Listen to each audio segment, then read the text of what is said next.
అవసరమైతే తల నరుక్కుంటా కానీ ఓట్ల కోసం వేషాలు మార్చనన్నారు కేంద్ర మంత్రి బండి సంజయ్. జూబ్లీహిల్స్ ఉప ఎన్నికల ప్రచారంలో భాగంగా బోరబండలో రోడ్ షో నిర్వహించారు బండి సంజయ్.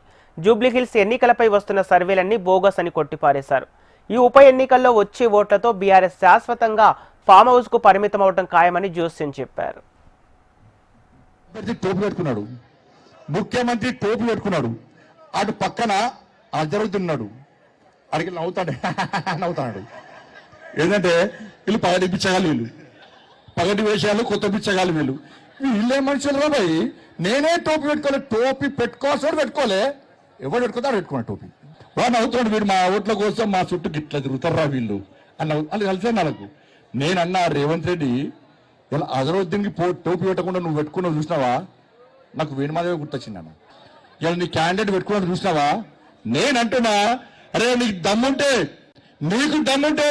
ఇదే హజరుద్దీన్ నా హిందువులం ఏ పండుగ చేసినా ఏ పూజ చేసినా మొట్టమొదటిసారి విఘ్నేశ్వర స్వామికి పూజ చేస్తాం. నీకు దమ్ముంటే అదే హజరుద్దీన్ కి బొట్టు కొట్టి వక్రతుండ మహాకార్య సూర్యకోటి సమప్రభ నిర్విఘ్నం కుర్మే దేవ సర్వకార్యేషు సర్వదా అని చెప్పి నీకు పాడిచ్చే దమ్ముందా రేవంత్ రెడ్డి అని నేను అంటున్నాను.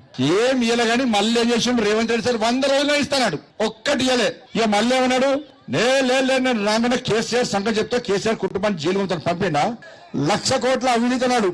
ఎన్నికల ముందేమో 1,00,000 కోట్ల అవినీతి కాళేశ్వరంలో జరిగింది అని చెప్పి అన్నాడు. ఎవరన్నారు? రేవంత్ రెడ్డి సార్ అన్నాడు.